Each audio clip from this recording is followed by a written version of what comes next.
I have a very specific need. I need a small computer that takes up next to no desk room at all, but I'm not sure what.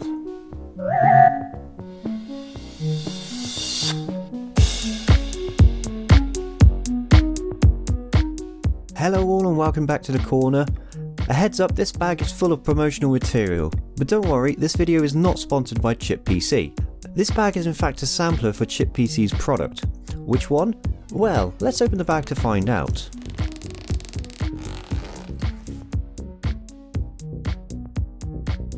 Inside we have a power over Ethernet injector, a PoE tester,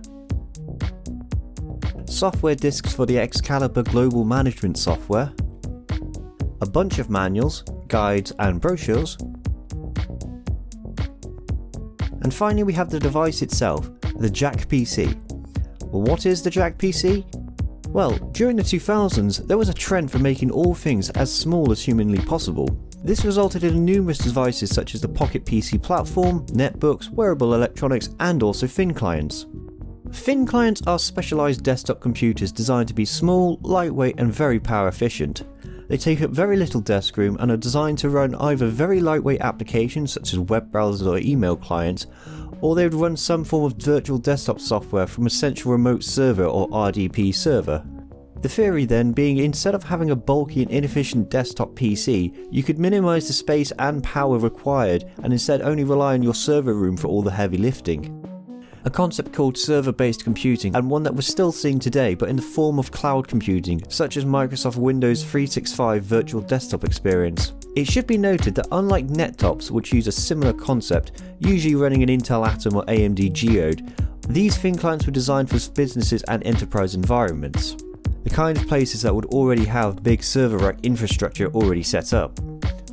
Some well-known thin clients were made by company Wise and are fascinating bits of tech.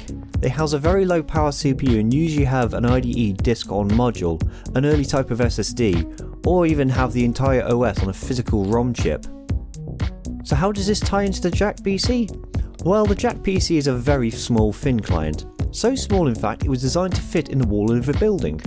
You might have seen this computer before when LGR covered it in his previous video about strange designs of computers in the 2010s.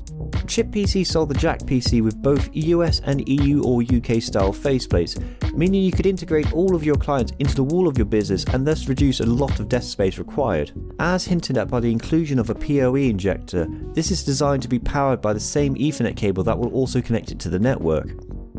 I'm not going to go too far into power over Ethernet, but I will say that this device follows the 802.3 AF PoE standard, meaning it works with PoE injectors or switches that are using the same standard. And this is why ChipPC sent the promotional kit with this PoE injector, so that you could connect it to an existing network setup even if you didn't have PoE infrastructure. But if you couldn't or didn't want to run a PoE setup, you could still power the JackPC using the included wall plug that connects to the DC-in barrel jack, still making a fairly neat setup. Now, enough about power. The documentation included with this is well presented, showing all the various options and accessories you could get with a JackPC, including higher spec models, and it even comes with a life-size cardboard model of the JackPC. There's also a brochure for the non-wall mounting desk PC and for other modules that fit into ChipPC's Jack faceplate, such as the Wi-Fi base station, integrated Ethernet switches and including PoE switches. I can't imagine that this product line was cheap and they would have restricted you into ChipPC's equipment to fit in the faceplate. Also, I noticed these claims that it is 100% damage and theft proof and 100% virus proof as well. Well, we'll look at mounting the device later and see how theft proof it is. But 100% virus immune must be a joke, right? Well, perhaps not. Looking at the back of the JackPC, you'll find a Windows CE 5.0 sticker. This means it's not running true Windows, rather a real-time operating system or RTOS version specifically designed to run on low-power devices, such as embedded systems or handhelds, and it also supports a variety of CPU architectures including the traditional Intel x86 architecture, but also ARM, MIPS and Super H CPUs. The last one being notable for its use on the Sega Dreamcast, as some titles use a bundled copy of Windows CE OS to run the game.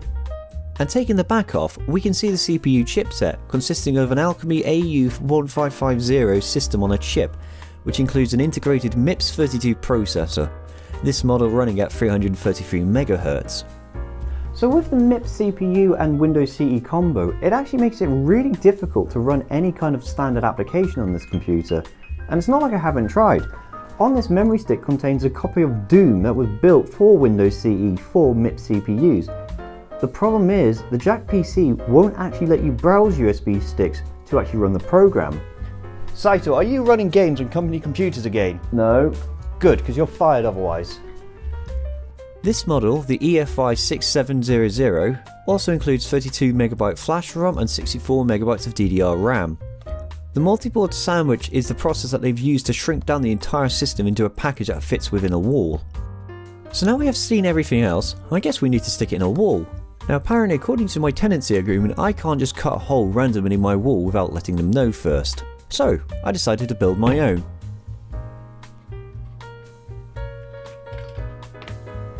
Now I need to punch this connector on which connects the Ethernet wire to the JackPC.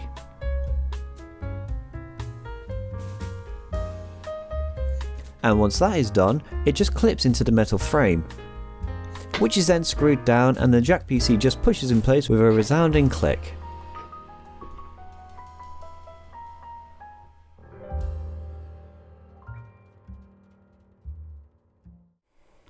Does anyone else feel like they're watching LGR right about now? Right, this is my PC desk for today. I haven't got my period accurate monitor, but that's because my Dell 4x3 monitor has vanished. But what I do have is the JackPC, and I've got the wall set up over there with the appropriate adapter on there. So we're gonna plug this in and get that working, but we're gonna have to do a few things first of all. First of all, we have to mount it, and I want to see just how theft-proof the JackPC really is. But first of all, we need to connect it up to our network, because the JackPC has the golden contacts, the little finger contacts on the bottom for the Ethernet port, and you'll see that they mate up with the corresponding leaf terminals over there. And in my setup, this is just coming off to this RJ45 plug. So at the moment there's no power or data that the JackPC can actually use, so that's why we've got the power over Ethernet injector.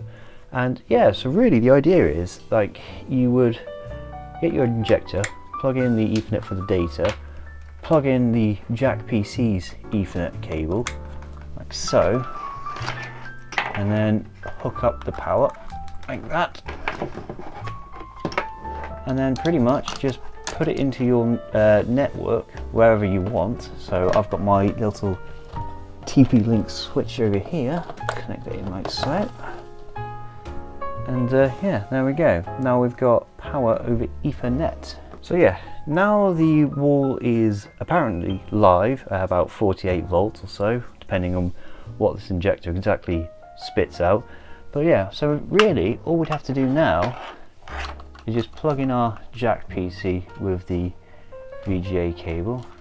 I mean, you'd probably plug this in with the JackPC already mounted, but you know, and then really it's just a case of, there we go. And you see now it's already starting to boot up because, you know, power over Ethernet is supplied all the time. And that's the interesting thing. Was this supposed to be powered on all the time? You know, were you ever supposed to turn it off at night? I don't know. I don't know how the power savings would have worked in the business. I mean, granted, this thing's probably drawing, you know, I don't know, tens of watts at most, I'd imagine. You know, compare that with a desktop PC, which is running probably about 200, like 150 watts maybe, all set up. But yeah, you'll see we've got a bit of ghosting on the screen. This setup I've got is not particularly great at the minute. I'm using a KVM because we do have the server that we're going to be setting up to the side of it. But you know, let's just have a quick play around and see what we've got. On the desktop, which looks like a standard Windows NT desktop, I'm not going to say 2000s, but you do have the remote desktop connections, Internet Explorer, CE Media Player, network connections, and my connections. So remote desktop is going to be, you'd have like your RDP server set up with like Windows XP, for example, and you just run this, I'm guessing, to connect into, you know, the RDP server or the session, and just connect in to run your actual proper version of Windows. But you do have Internet Explorer, which is obviously not going to work because it is not hooked up to the internet. You'll notice the so I find it funny when people complain about how Windows XP looked like it was made out of crayons or Play-Doh, when you've got the Windows CE start menu icon looking like that. There's my ChipPC details. Input, display, can we change the resolution to be a bit nicer? Okay, no, that actually looks worse. Okay, we'll just leave that alone. Oh, so you can turn off the USB flash drive support. That's kind of nice. I don't know, it doesn't make sense. Why would you turn it off if you can just go into the settings and turn it back on again? I'm guessing there's going to be some kind of way of password protecting this, because, you know, from a IT perspective, if, you know, turning off flash drives would be sensible, you know, for data security and protecting yourself from viruses and that kind of stuff. But if you can just turn it on within the OS, it seems kind of pointless.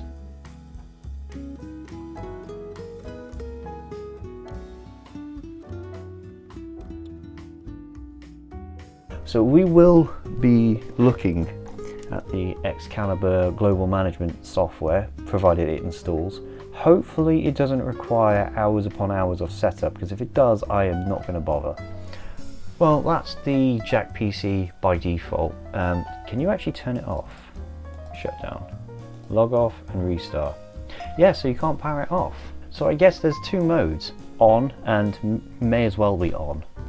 Yeah, so if you just press the button, it just restarts, and if I hold it down for 7 seconds, yeah, it just boots. So yeah, I guess it's supposed to be on 24/7. So that's interesting. Another thing I wanted to do is test out the theft proof of it, because here's the thing, like, once it's in there, it's quite tight fitting in there, and the way you're supposed to remove the device is you're supposed to use this little key, and this key is designed so that you insert into the keyhole down there and you twist it like that, and then you can just pull it out. The problem is it is so badly made, the screw head, that this key does not work anymore. And I've tried various different, because this is just a Torx head, I've tried various different screwdrivers and it just doesn't open. So yeah, it's certainly secure in there, because I can't, as an, you know, I have the actual key and I can't get it out, and I can't just pull it out. Like, I do not have the grip on my hands, you know, and I can grab onto the side of this wall, but I cannot pull it out from the face of it. In fact, the only way I've been able to actually remove it is by using a spudger and just slipping it in the side like that, and then raising it. But again, at the minute, I can't prise it open. So I'll grant them that it's pretty secure from a physical security standpoint. As a user, you're not going to pull that out, and if you do pull it out, you have to be trying. So, you know, fair enough. I'd say I wouldn't call it 100% theft proof. I mean, if I was gonna steal a JackPC, I would just, you know, use a knife and just cut out the wall. But anyway, let's have a look at the Excalibur software. I have my server off to the side here. Hopefully it's not too loud. Hopefully it doesn't drive me insane. There's a weird thing with the power supply. It whines with like coil whine, but I can't really hear it, but it bothers me. So I'm gonna put this whole video through an EQ filter so you won't hear it, but hopefully it doesn't drive me insane. Anyway, let's get that going.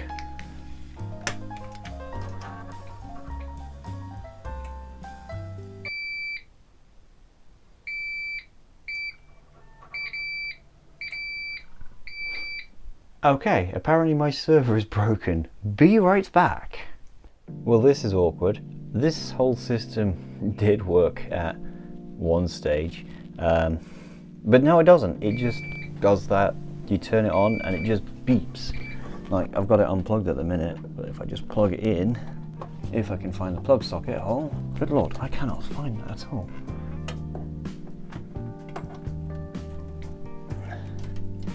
Yeah, you just turn it on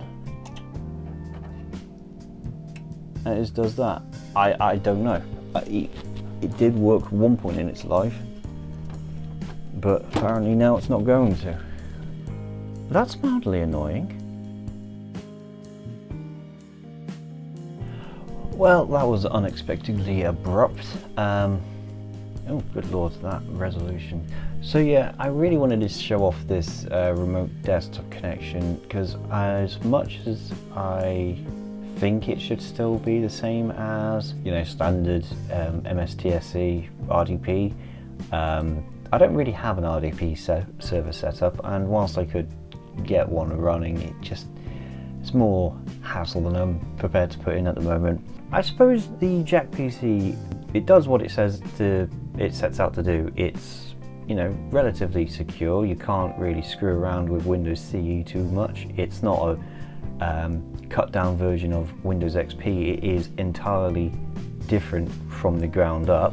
So yeah, you know, most normal programs aren't going to work on the CE desktop natively, so you can't run Windows viruses on it. So, you know, 100% virus proof, I'm not about to say 100% virus proof, but I would say it's 99% virus proof.